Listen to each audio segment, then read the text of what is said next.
Captain खराब नावाच्या एक तांत्रिक भोंदू महाराजांच्या आता 11 गुन्हे दाखल झालेले आहे.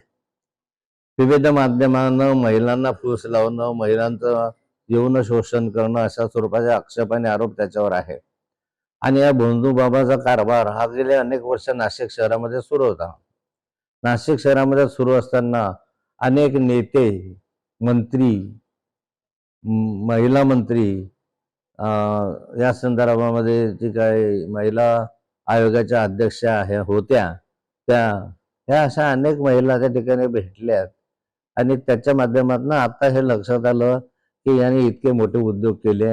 आता याच्यामध्ये केसरकरांचं नाव येत आहे, आणखी जयंतराव पाटील असतील किंवा अन्य असतील. सहज दर्शनाला गेले, फोटो काढले आणि त्यांचे नाव आले असा प्रकार आहे. परंतु केसरकरांचं उदाहरण हे वेगळं आहे. आणि आता हे अनेक नावं जे मी घेतले, एखाद्या वेळेस भेटले असतील किंवा जयंतराव भेटले असतील, मग त्यांनी फोटो काढले, प्रसारित केले. परंतु केसरकर हे सातत्याने भेटत आलेले आहे आणि त्यामुळे संशय याच्यामध्ये बळावतोय.